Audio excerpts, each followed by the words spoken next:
Bismillahirrahmanirrahim. Assalamualaikum warahmatullahi wabarakatuh. Saya Arfaid Mardatila dengan NIM D1B12008 dari kelas B jurusan Agroteknologi. Pada kesempatan kali ini saya akan mencoba menjawab remedial quiz dari mata kuliah analisis tanah, jaringan tanaman, dan pupuk. Kemudian, pertanyaan pertama itu, apa persyaratan data karakter tanah, jaringan tanaman, dan pupuk yang dilaporkan melalui suatu laporan dari laboratorium? Nah, yang pertama yaitu adalah data yang valid dan minim terjadinya bias atau error dengan pengujian. Nah, kemudian yang kedua adalah homogenitas yang tinggi, yaitu tingkat variabilitasnya itu rendah. Nah, kemudian pada pertanyaan nomor 2 yaitu hal-hal apa yang menjadi perhatian serius dalam tahapan penentuan sifat atau konsentrasi analit dalam sampel tanah, jaringan tanaman, dan pupuk.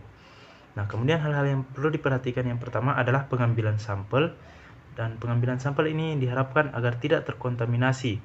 Kemudian penyimpanan sampel, lalu waktu tunggu sampel, dan yang terakhir adalah batas deteksi. Nah, kemudian pertanyaan selanjutnya adalah jelaskan pendekatan atau metode dalam penentuan kadar analit secara kuantitatif dalam analisis tanah, jaringan tanaman, dan pupuk. Nah, pada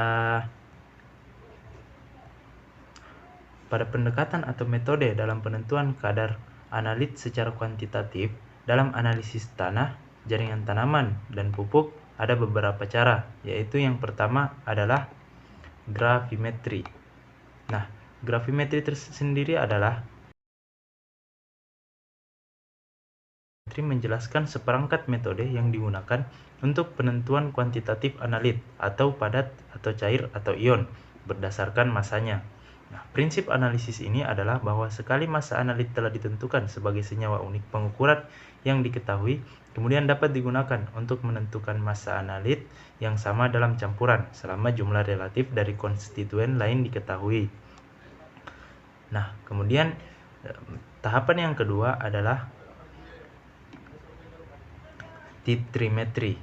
Nah, titrimetri di sini adalah dalam titrimetri atau teknik volumetri, bahan atau kelompok bahan dikuantifikasi dengan mengukur volume larutan per reaksi dengan konsentrasi zat yang diketahui. Larutan titrimetri digunakan untuk konversi kimia yang pasti dan lengkap dengan bahan yang diukur. Kemudian tahapan yang ketiga atau pendekatan metode yang ketiga adalah kolorimetri. Kolorimetri di sini adalah metode untuk menentukan konsentrasi unsur kimia atau senyawa kimia dalam larutan dengan bantuan reagen warna. Ini berlaku untuk senyawa organik dan senyawa anorganik dan dapat digunakan dengan atau tanpa tahap enzimatik. Nah, kemudian yang terakhir adalah spektrofotometri. Spektrofotometri adalah teknik standar dan murah untuk mengukur penyerapan cahaya atau jumlah bahan kimia dalam suatu larutan. Ini menggunakan berkas cahaya yang melewati sampel dan setiap senyawa dalam larutan menyerap atau mentransmisikan cahaya pada panjang gelombang tertentu. Nah, kemudian pertanyaan yang selanjutnya adalah apa yang Anda pahami dari spektrofotometri dan spektrofotometri serapan atom dalam analisis tanah, jaringan tanaman, dan pupuk?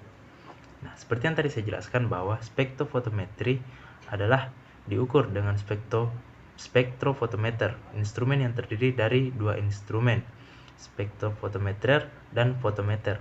Spektrofotometer menghasilkan cahaya dengan panjang gelombang dan fotometer mengukur intensitas cahaya dengan mengukur jumlah cahaya yang melewati sampel.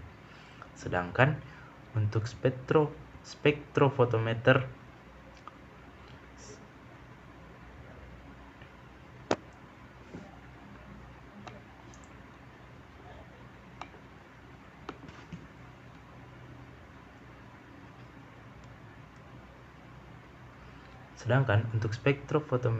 serapan atom AS mendeteksi unsur-unsur baik dalam sampel cair.